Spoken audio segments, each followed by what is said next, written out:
Welcome to Awesome Movie Year, the podcast where we take a look back at an awesome year for movies, which is every year.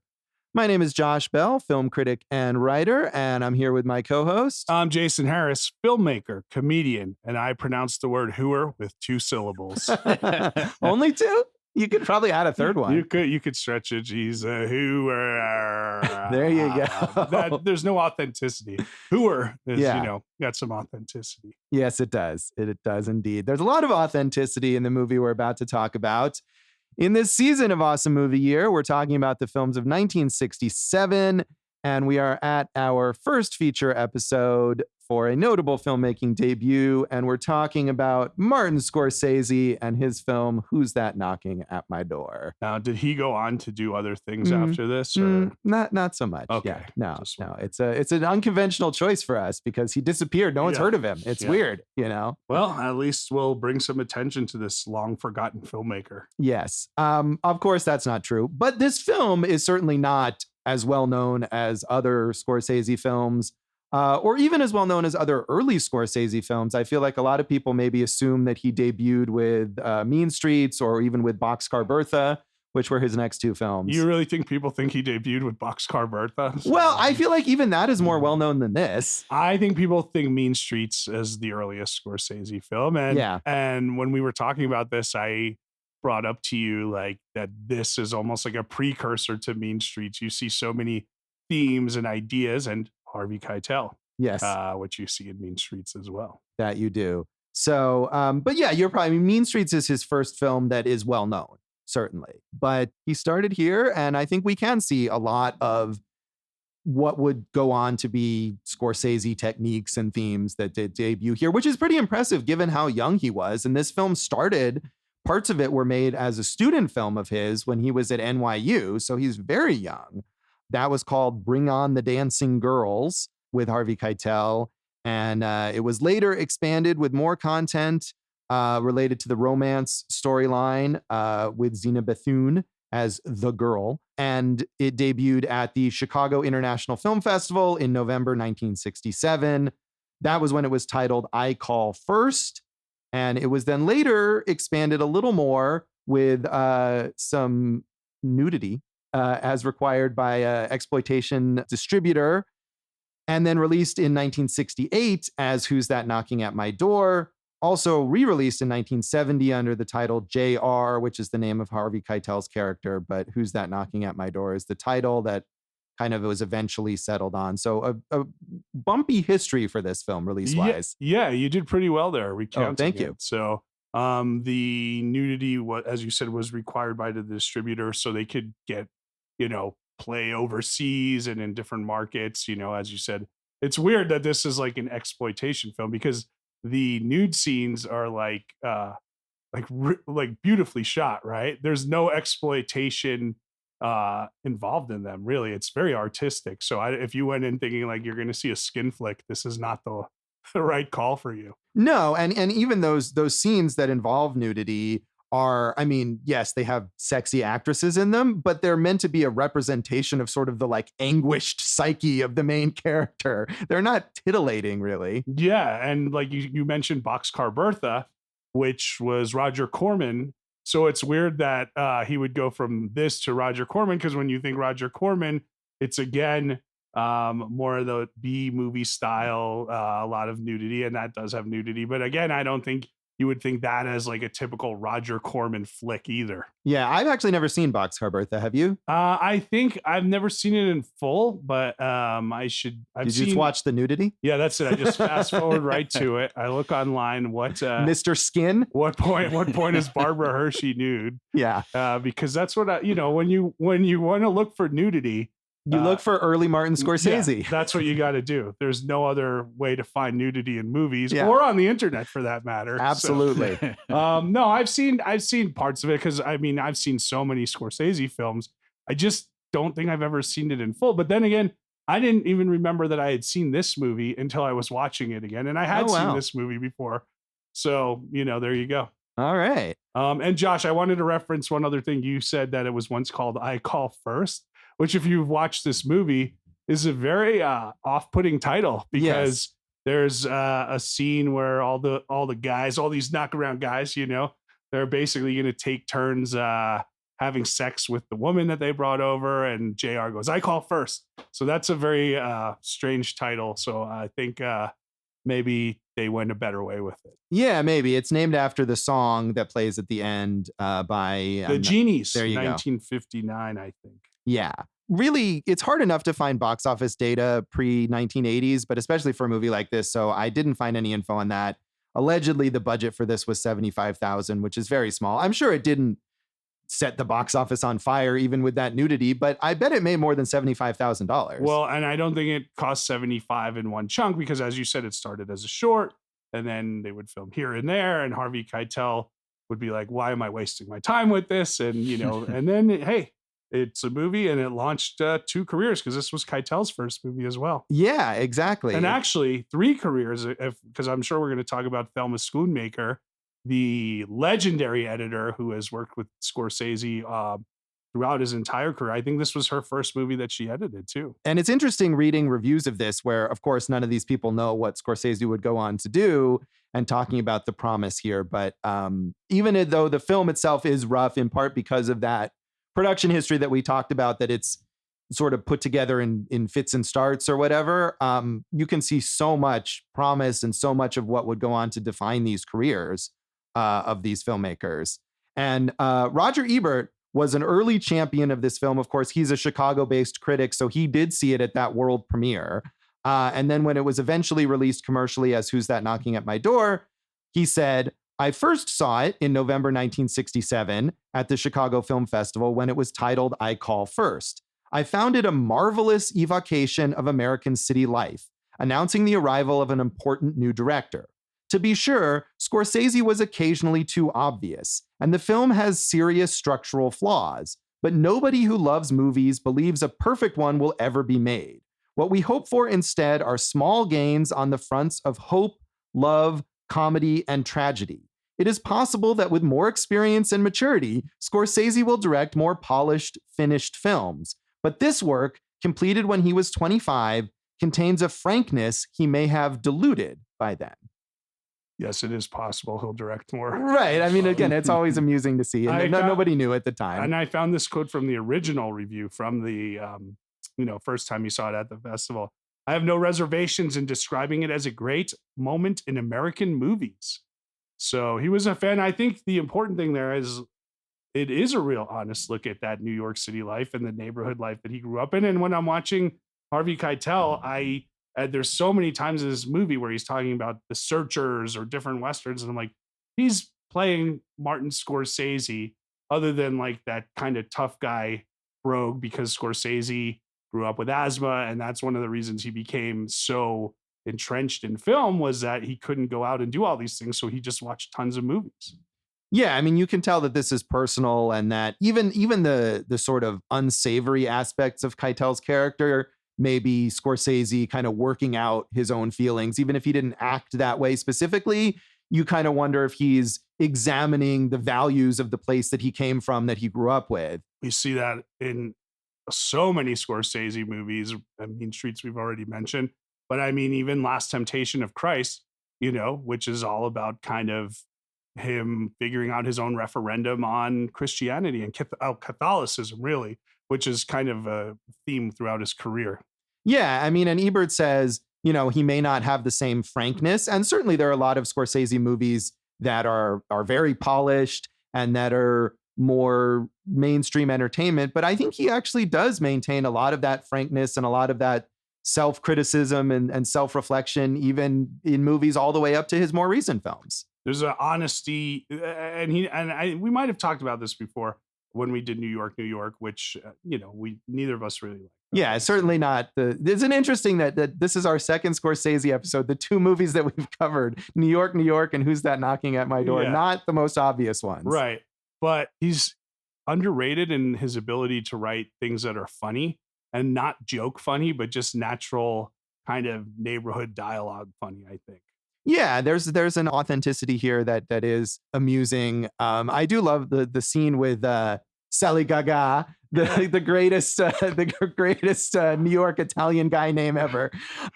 When he's with his girlfriend, or not his girlfriend, probably just some woman he's hooking up with, and they're making out, and he steals the money out of her purse.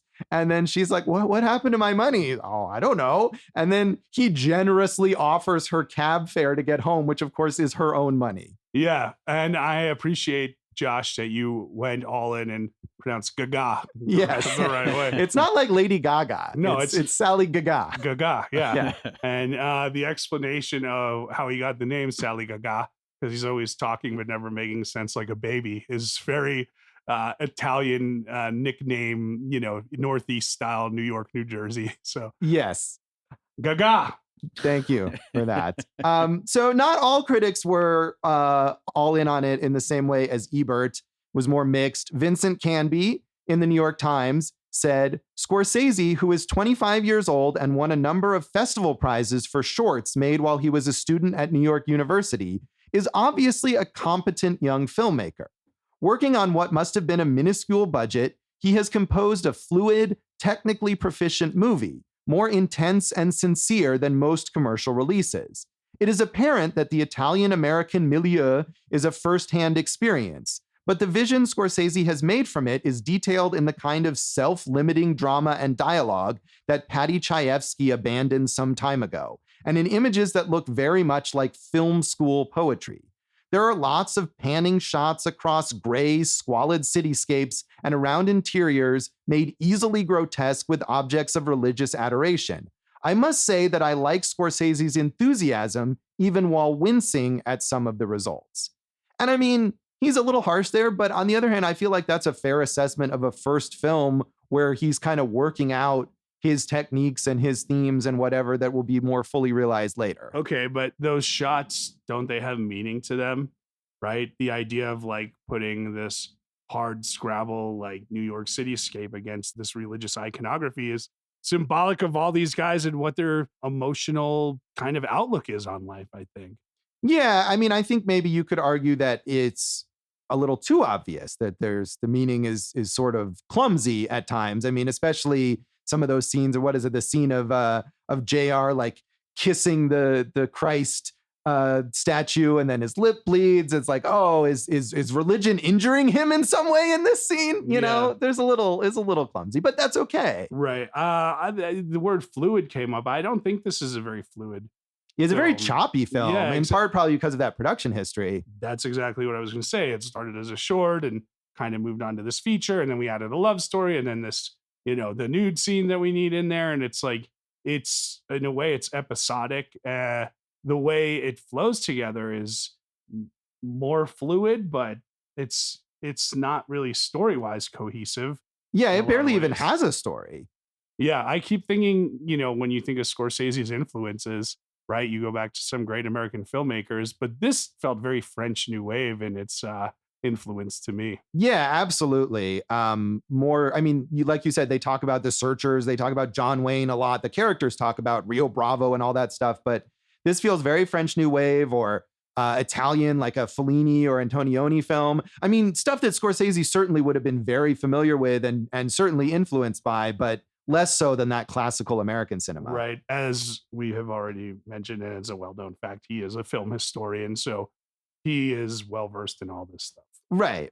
And as is the character who, again, is sort of a representation of Scorsese in some ways, the character of JR. Yeah. So Variety, in their unbylined staff review, was very dismissive. They said, the tale, apparently, is the inner struggle of a young Italian-American, JR, torn between a Roman Catholic upbringing and the temptations of modern life.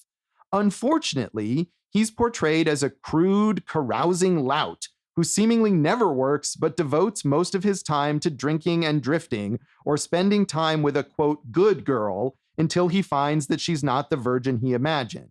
Zina Bethune as the girl is believable, but Harvey Keitel as the anti-hero is alternatively boorish or bewildered. And I think they really missed the point of this movie and of that character.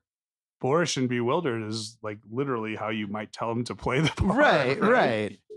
I think they missed the point too, but that's not unfamiliar ground for Scorsese throughout his career, as we've talked about, like, I love The King of Comedy, and that movie got like no love until 20, 30 years after it was released. So it just kind of shows you he's kind of ahead of his time. Maybe not with this film, but I can see that's again a recurring theme that we see with him and critics.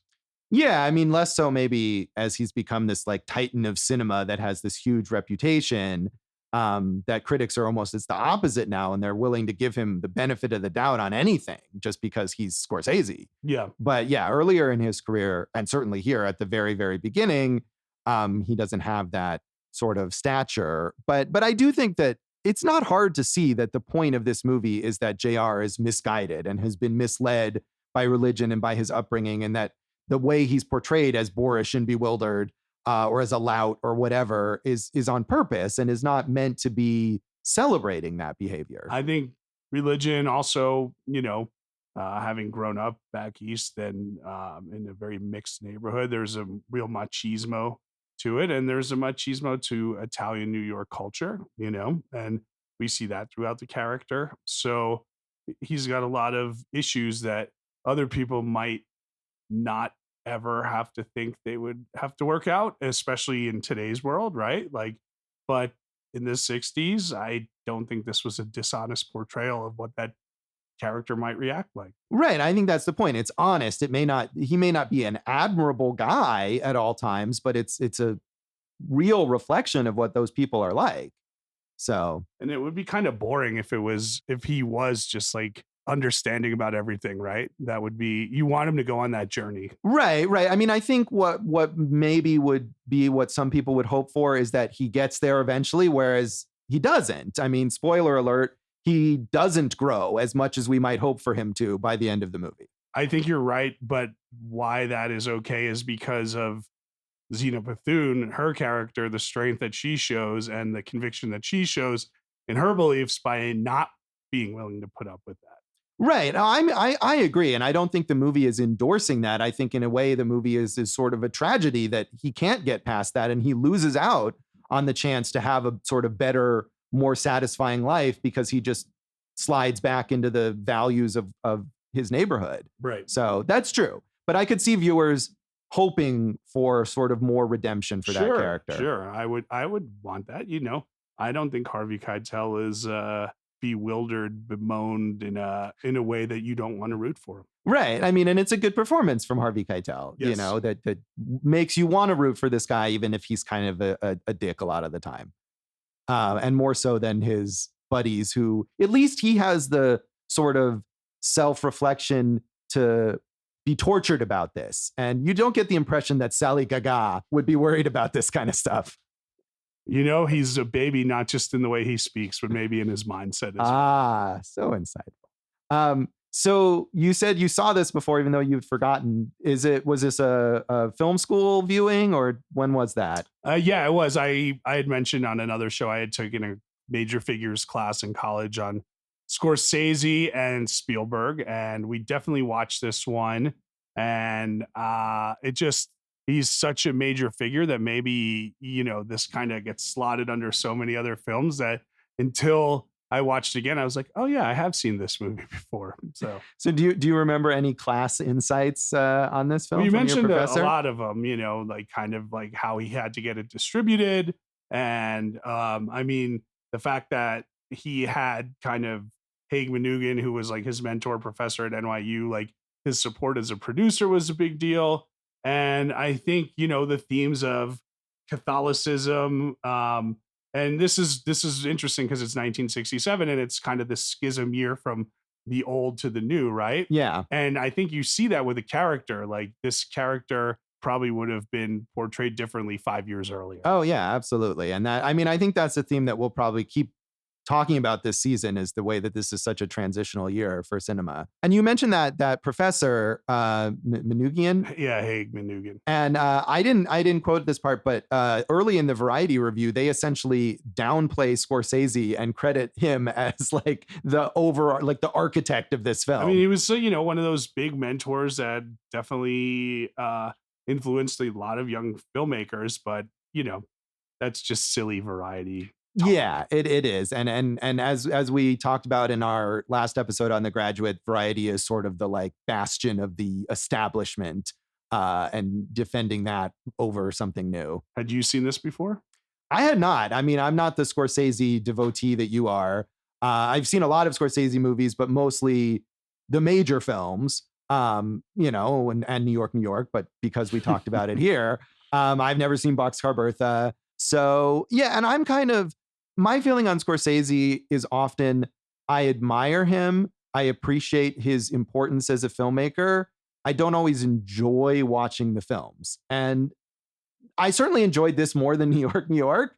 But I think I felt more like, oh, I can sort of appreciate how this is influential in the development of his style more than really get lost in the story or the characters. Well, I think that's fair in this movie because it's, I mean, to me, the best part of watching this is like if you watch Mean Streets right after this and then you kind of put that puzzle together, puzzle pieces. Oh, Dave, had you seen this before? I hadn't, and I just wanted to say, like, as producer of Awesome Movie Year, I think this is such an exciting episode to do because if you look at a lot of the other first features that we've done, it's like, Clerks and Eraserhead, 16 Candles. I mean, these are these filmmakers, some of their biggest movies, and this one I didn't even know existed. And so it's an awesome episode, I think. Well, thank you, Dave. Yeah. I mean, thanks, Dave. But that's true, is that we have talked about all these first features where these filmmakers made big hits with their first features. And it took Scorsese a while to get to that point. Yeah, it did. I guess so. I mean, big hit. Taxi Driver, 75 probably. Yeah. Or again, even if you talk about Mean Streets, at least a movie that became very well known. Right. You wonder, though, if that's also a product of the year, right? 67. I wonder, we talked about Mike Nichols, right? And his first movie finished was Who's Afraid of Virginia Woolf, but the real breakout was The Graduate, right? So I wonder if there had been any major first-time filmmakers. I'm sure there are. This is probably a dumb question. I don't remember who else we talked about. I mean, Scorsese is Scorsese, so it's no. I mean, like big hits from first time. Oh, big hits in the 60s. Oh, is it tougher to make a big hit as a first time filmmaker at this time? Yeah, that may be true. I mean, I think it just depends on sort of where your career comes from. Scorsese, this movie is an independent film, as a student film at the start, versus someone who might have come like Mike Nichols, who came out of theater and so was able to make his debut with a major studio film starring Elizabeth Taylor. It's a whole different sort of approach. You also got to remember, like, we're talking about big stars. Big stars were created from Scorsese movies, right? True. De Niro, I mean, is electric in Mean Streets. Keitel, this is his first movie, right? So throughout the years, I mean, a lot of these stars become stars because of the performances they've put on with Scorsese. Yeah, absolutely. I mean, as we've said, Keitel hadn't really done anything. I mean, he answered an ad to appear in a student film, and that's how he ended up in this movie. Right. And went on to an amazing career. So any other background you want to mention here? I do want to mention one other thing, Josh.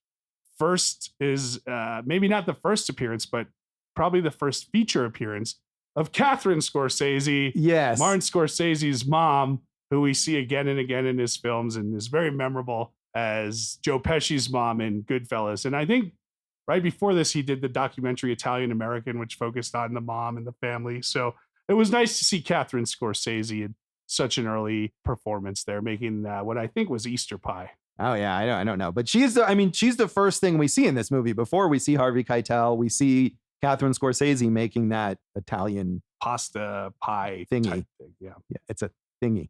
That's my official designation for it. I'll do the food writing. All right. Yeah, that's fair. So we'll come back in a minute then and talk about our general thoughts on Who's That Knocking at My Door.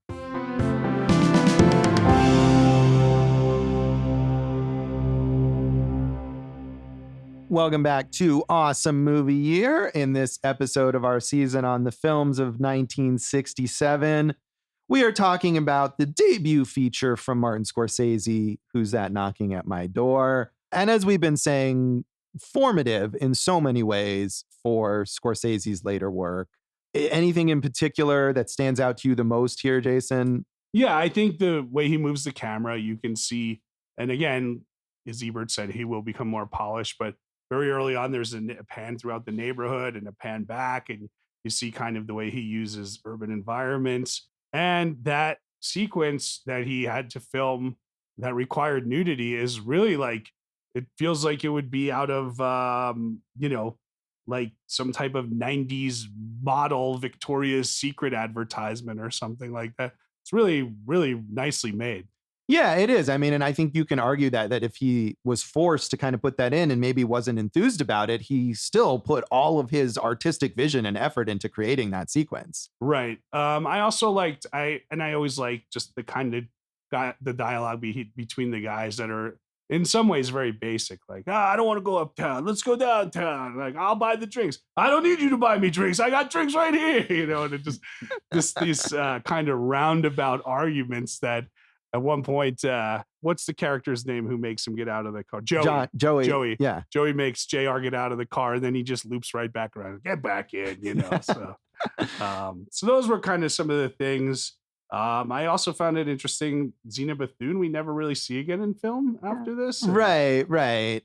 She was a child actor before this in a lot of TV stuff. Yeah. And of course, this is a movie that has no budget, and it's not like Harvey Keitel was a star that they got. As you were saying earlier, he became a star because of this. So Scorsese certainly didn't have resources to get, actors who had real careers necessarily. Yeah. Josh, I want to ask you, but one thing I have to mention in like the up top of immediate impressions is, and we kind of talked about it with The Graduate too, and Scorsese was one of the kind of forerunners of this, using pop music as a soundtrack. And he uses really great 50s and 60s, Mitch Ryder and the Detroit Wheels, stuff like that. And then, like we mentioned, the Genies. And he's got this really, really apt way of putting this really nice pop music, upbeat pop music against someone getting beaten.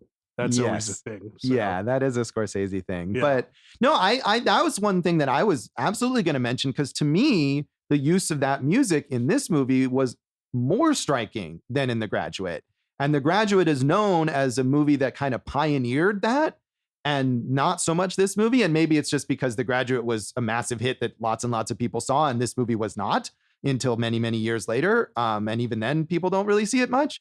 But to me, The Graduate is almost conservative in its use of that, because it's the one artist, it's some songs that they play over and over. It's like he's sort of hesitantly dipping his toe into this technique of what if we use pop music to soundtrack the movie. Whereas Scorsese throws in all these songs, as you're just naming. And I would imagine that the budget of this movie, the small budget, that quite a lot of it probably went to licensing, even though they're not super famous songs. They're all pre-existing songs. Yeah. I mean, I think Scorsese does get the credit, maybe not as like, maybe he gets the credit instead of the film, right? Right. But he is known as one of the first ever to do this.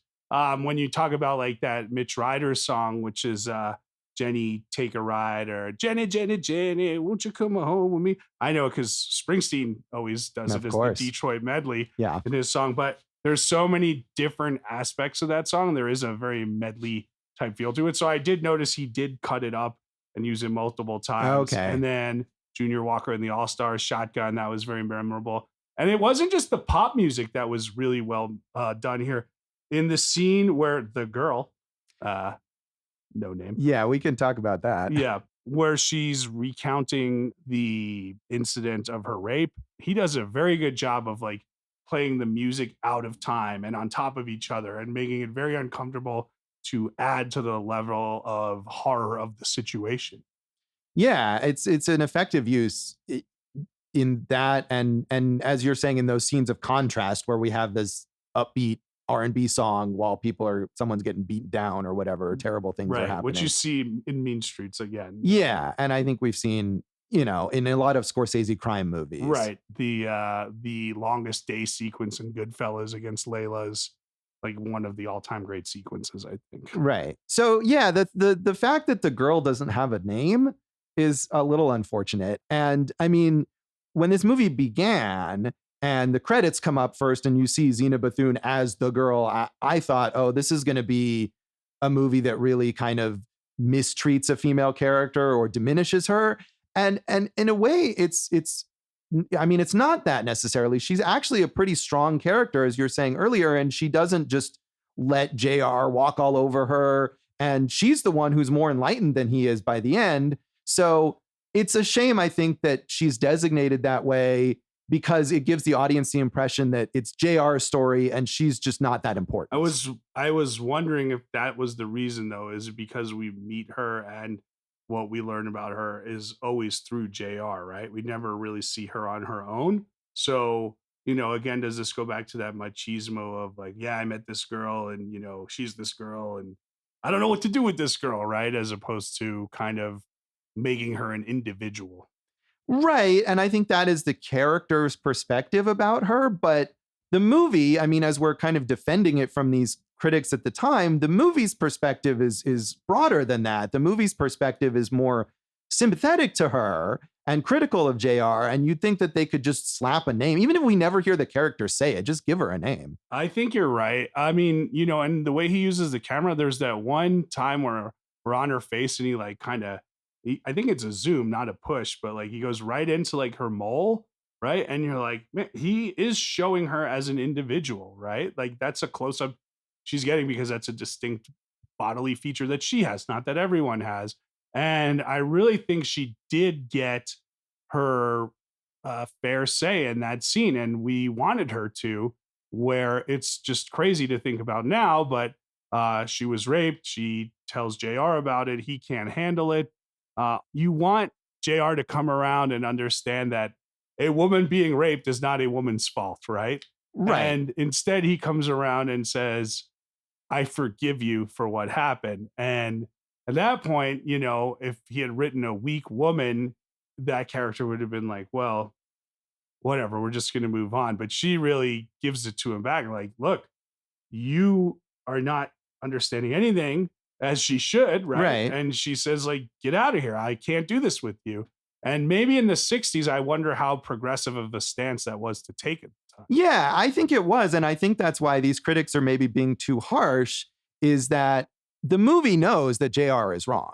And it's very clear. And I think even as much as we as an audience want JR to come around, we see him in that scene where he at the end of the movie where he comes to her apartment and he realizes that he threw away a good thing or whatever. He's just come from this party where he calls first, where, his macho buddies are essentially planning to gang rape these women. And luckily the women leave. But, he realizes that at least is a situation that he doesn't want to be in.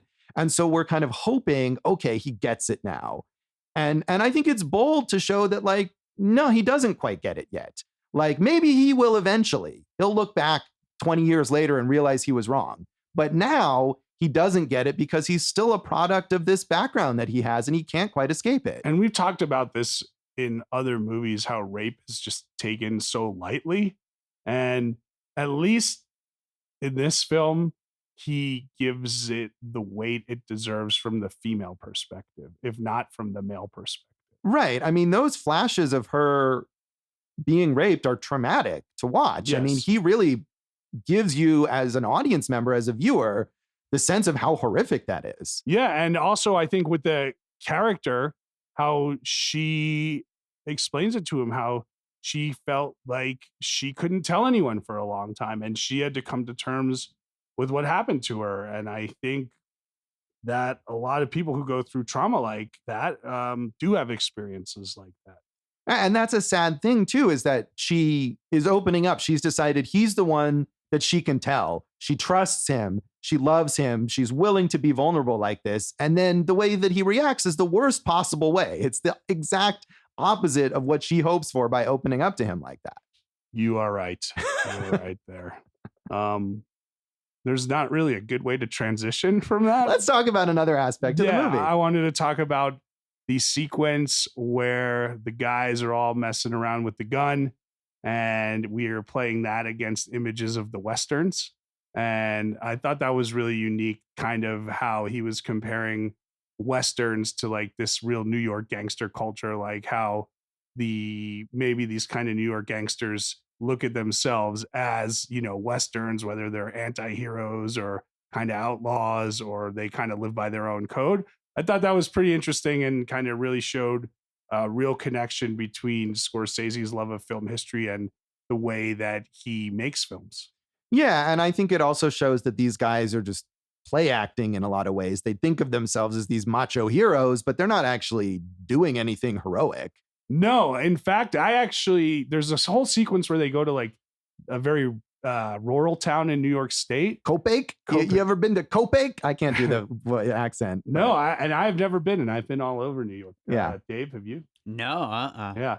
I really thought, so they're climbing the mountain with this guy, and I really thought that they were going to kill Joey on top of the mountain. That seems, I got flashes of The Sopranos where they take Adriana to the Pine Barrens, spoiler alert, Yeah. But yeah, nothing really happens in that regard. No, and I was kind of wondering, I mean, maybe I'm conditioned because of Scorsese's famous crime movies, but I just assumed like, oh, these are criminals.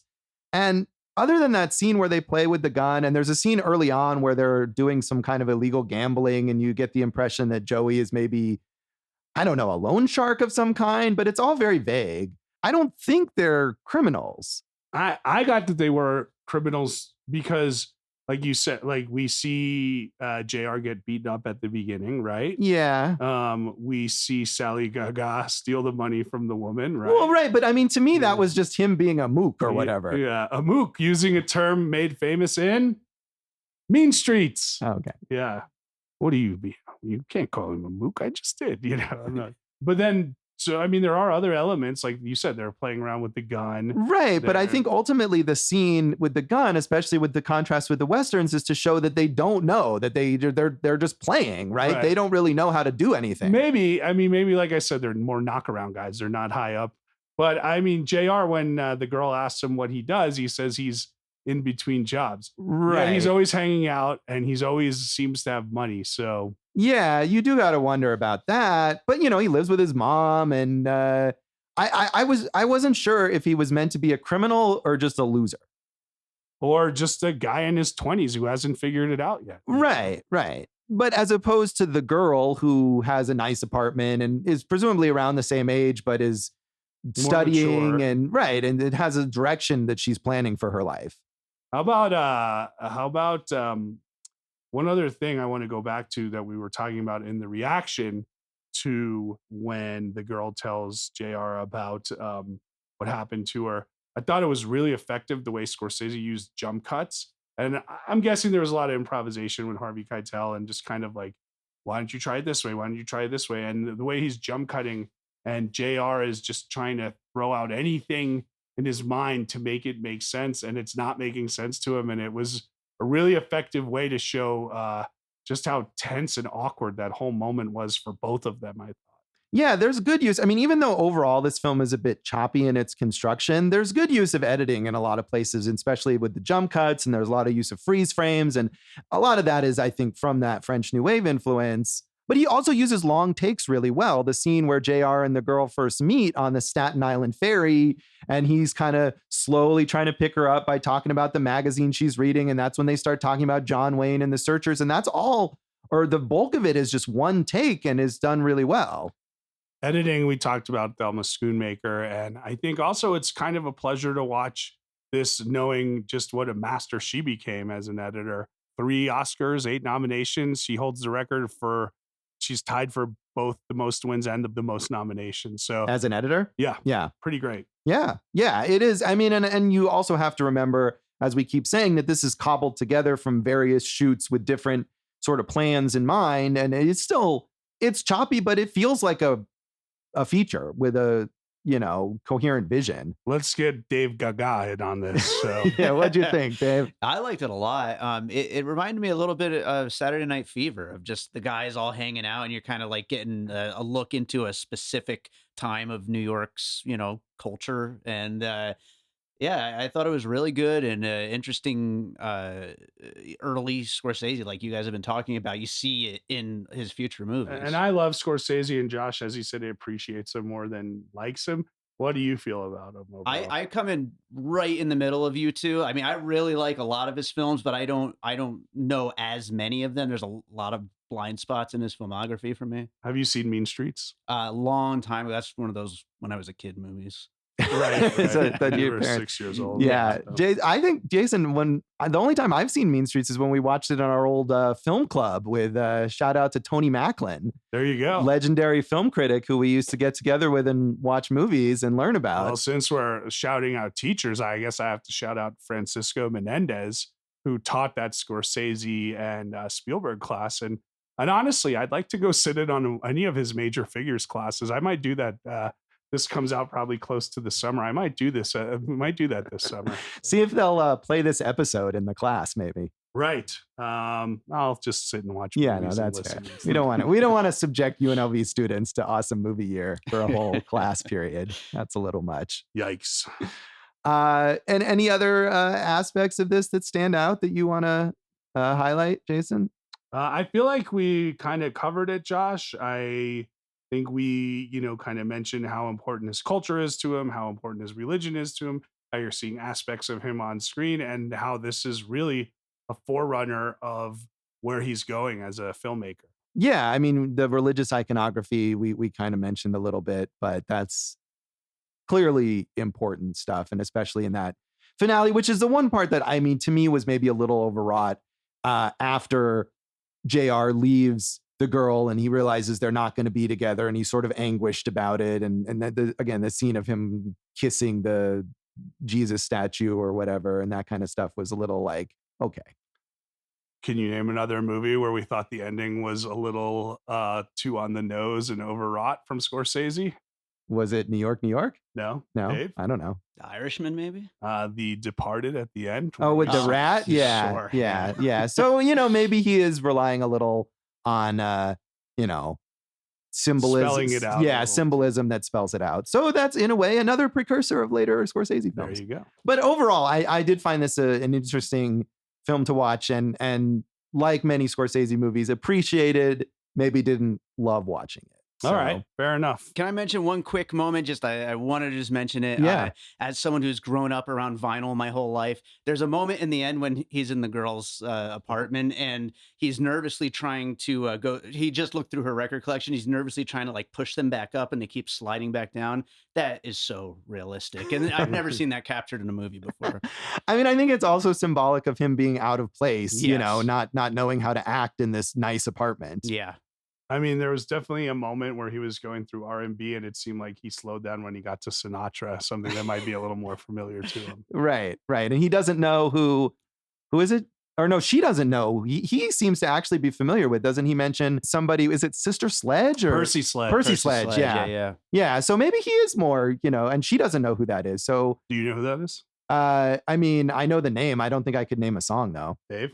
No, I've seen the records at the store. But Yeah.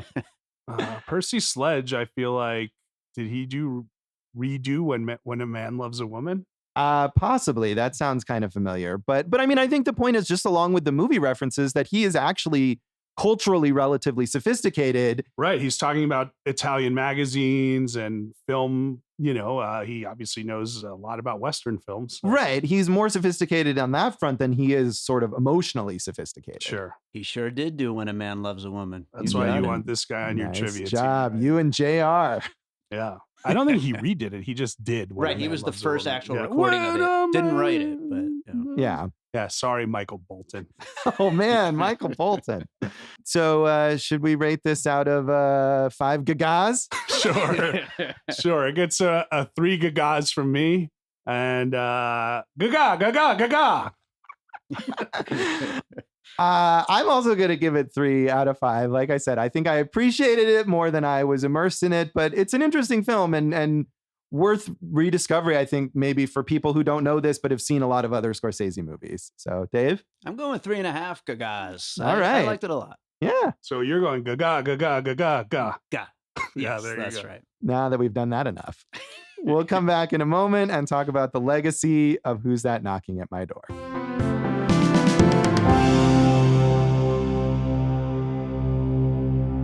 Welcome back to Awesome Movie Year. In this episode of our season on the films of 1967, we've been talking about the debut feature from Martin Scorsese, Who's That Knocking at My Door? And of course, the legacy, as we've been talking throughout, is the amazing career of Martin Scorsese. And I mean, we could just name a bunch of great Scorsese movies. And we've named some of them. And we also, I think, have to look at how he collaborates with people over and over again and the really fruitful collaborations he has throughout his career. Yeah, and that some of those started here. We mentioned Thelma Schoonmaker, who I believe, has she edited every single Scorsese movie? I think she has. And I looked her up and she's edited a few other things, but I really think, it's Scorsese like she's almost like his full-time editor there, right? Right. So. And it's amazing to have that kind of collaboration to start this early. I remember when we talked about Close Encounters of the Third Kind, and that was Spielberg's first film working, I think, with Michael Kahn, who was his editor then on every movie, but he still had, he hadn't started with that. Spielberg had made other movies before then. And Schoonmaker was another one who just answered an ad. Oh, I'll edit this. Right. Shot. She's one for Raging Bull, The Aviator, and The Departed. Nice. And she's probably going to be nominated for everything she does because she's as good as it gets as an editor. Which is a movie that she did not edit. No, because that's James L. Brooks, Josh. And of course, Harvey Keitel, another, sort of happenstance, and yet they collaborated on a number of films. Mean Streets, of course, right after this. Alice Doesn't Live Here Anymore, Taxi Driver, The Last Temptation of Christ, and then a long period away, and then back with The Irishman. Yeah, it was cool to see him again in The Irishman there. Hey, one cool thing about Harvey Keitel, he was in Scorsese's first film, Tarantino's first film, and Ridley Scott's first film. Pretty good career. And that's not even mentioning all the biggies that he's been in, right? Right. And yet he's still, I think people think of him as more of a character actor than like a major star. He was nominated for an Oscar for Bugsy, which I've never seen. Have you seen that? Yeah, I've seen Bugsy, but I don't even as supporting actor in there? I assume so, yeah. He's playing Meyer Lansky coming up in a movie called Lansky, which we've seen Meyer Lansky movies before, but hopefully this one's a little more well-rounded. So that could be another big piece for him. And was he not nominated for The Piano when he was in that? I think I saw that was his only Oscar nomination, but I could be wrong about that. Interesting. Well, we know he's got, from our 94 season on Tarantino with Pulp Fiction, not the 94 season, the episode on Pulp Fiction, that when he plays the wolf, he just kind of steals every scene that he's in there. Yeah, and he's always a welcome presence. I mean, he's someone too who works in a lot of kind of lower budget films and, maybe not always the best movies, but it's always nice to see him. He takes a lot of risks too. True. Yeah. Working with working with Tarantino or working with Abel Ferrara or directors Bad who are Lieutenant and all that stuff. Yeah. And I thought it was interesting. I looked this up because, of course, as we're saying here, he started out with Scorsese and they were like the guys who worked together. And then he's in Mean Streets with De Niro. And then De Niro kind of overtook him as Scorsese's go-to guy and also became a massive, massive star on a level that Harvey Keitel didn't. And so this is from the New York Times in 1993 when they asked him about that and how he feels about De Niro overshadowing him. And he said, when you really love someone and they have success, that love only allows you to be happy for that person. Nothing else is permitted if the love is true. Would I have liked to have had other roles? Yes. So he's not bitter, but you can see maybe there's a little regret there. I mean, but he's got a great career and now he's got this thriving collaboration with Wes Anderson that he's in a lot of good stuff with. Like, I think any actor would want to be, if you're that close to being Robert De Niro and you work with Robert De Niro and Scorsese, why not me? I think anyone would think that. But at the same time, you can't do much better than Harvey Keitel has done. Right. I mean, he has had an amazing career, and it's only less amazing in comparison to De Niro, who is one of the hugest movie stars of all time. Right. So not so bad there. Yeah, not at all. We mentioned Zina Bethune, not a notable career particularly. She was a child actor. She did a lot of TV and continued working in TV after this, but, kind of sporadically. Did more in theater. She founded a theater and dance company, ultimately called Theater Bethune, as well as a dance company that helps disabled children called Infinite Dreams. Yes, so that's nice. She's done great, except had a tragic death. Did you read about that? I did. And it's almost, we don't want to laugh, but it's one of those things that is like so absurd that you have to kind of almost laugh about it. She was helping an opossum, right? An injured opossum get across the street, and she was hit by a car and killed. How horrible is that? But did the possum survive? Well, the possum might have that shell, but I mean, I figure do possums have not shells? a shell, but they can kind of curl up and present a hard exterior for themselves. But Josh, I thought, your takeaway from that would be don't help injured animals. I mean, obviously, if she hadn't, she would have maybe, still been around. But I mean, obviously, she was someone who had a life of giving back to others, within this acting and dance community too. We focus on film, but like amazing that she founded these 2 dance companies and was able to help so many kids with disabilities. Right. That's totally admirable. You mentioned Scorsese's mom. This is her first of many cameos in Scorsese films. Yeah, the best is probably Goodfellas. Yeah. Funny stuff. And what did I watch not that long? Is it Casino, where she is like chastising the gangsters for swearing too much? I felt like that was in Goodfellas. Oh, okay, maybe that was it then. I don't know. They all run together for me a bit. When are you going to bring home a girl? What are you talking about? I bring home a girl every night. Like just really funny stuff. And again, like we said, I think you see like kind of this birth of, most of the time it works. We mentioned how it didn't work for us in New York.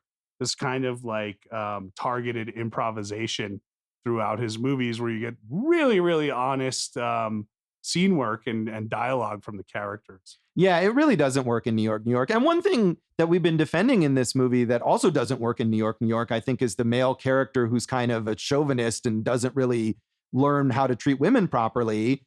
And here, I think you can have a lot more sympathy and understanding for JR versus that De Niro character in New York, who's just annoying as hell. And we talked about how he was introduced, that character in New York, as opposed to how this character was introduced and immediately is our protagonist. Right. So that's something that Scorsese does well here that maybe he didn't always do well. Now, this Scorsese character, Josh, does he have any notable projects coming up?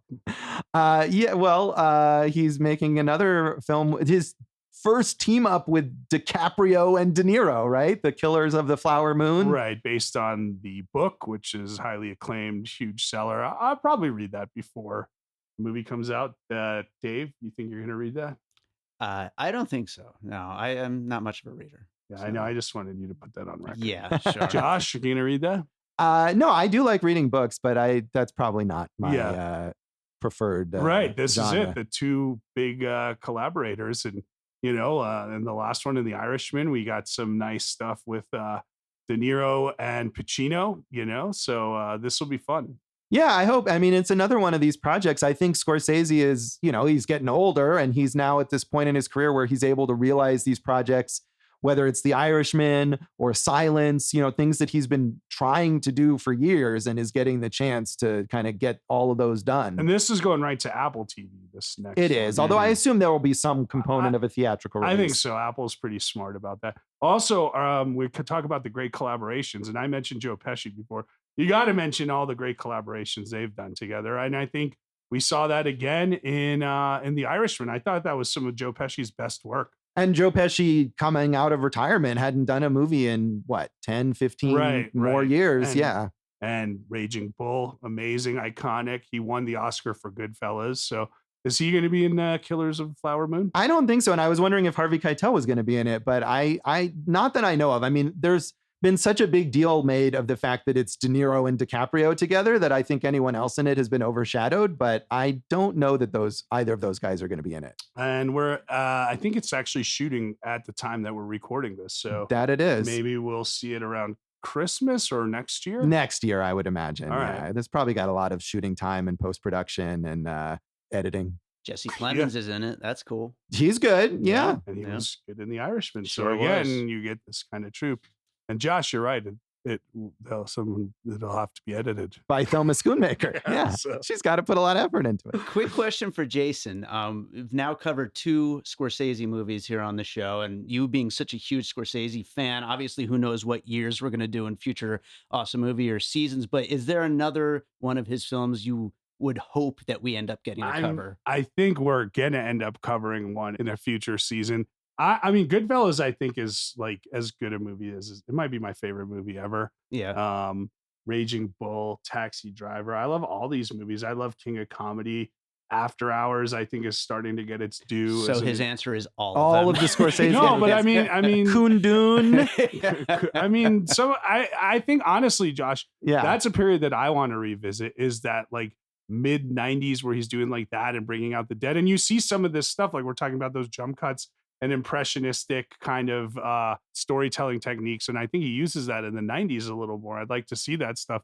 But I mean, Dave, the big ones, I mean, you've seen Goodfellas. Sure. You've seen Raging Bull. Sure. Okay, so you've seen Taxi Driver. Absolutely. Well, then King of Comedy is my Sure. answer. And I actually have not seen The King of Comedy or After Hours, so Yeah. I should check those out. Both good. After Hours was like another one of those. Like, there's a lot of periods in Scorsese's career where like he had a box office dip or maybe a substance abuse problem, and it's like he had to make a comeback, and so he took on something more mainstream, and then it turned out to be very cool, very awesome, and that's kind of After Hours and everything. Nice. Yeah, we talked a lot about the substance abuse in our New York episode. Right.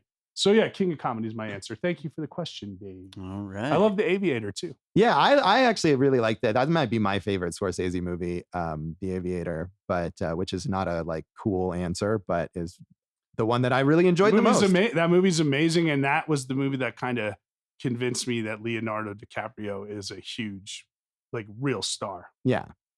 So that is Who's That Knocking at My Door? And that is this episode of Awesome Movie Year. You can check us out on social media. You can. I'm Jason Harris Comedy on Facebook and Instagram. Jay Harris Comedy on Twitter. My website, Go for Jason. Gaga for Jason, maybe. We're at Awesome Movie Year on Facebook and Instagram. Awesome Movie Pod on Twitter and awesomemovieyear.com. And Josh, we just hit, at the time of this recording, a major milestone in our downloads.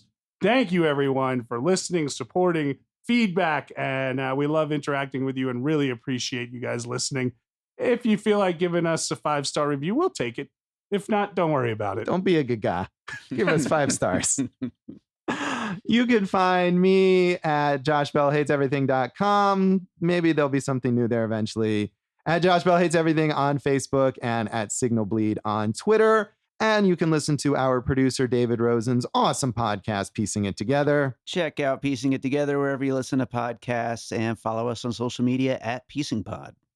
And what do we have in our next episode, Jason?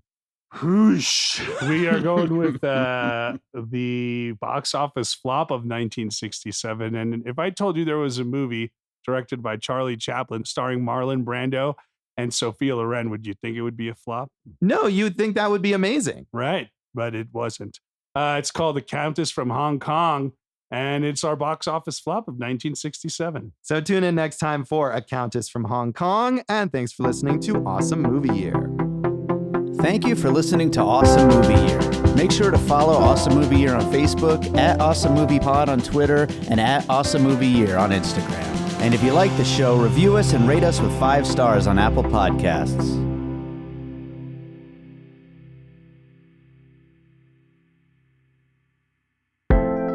An All Points West production, produced by David Rosen in Las Vegas.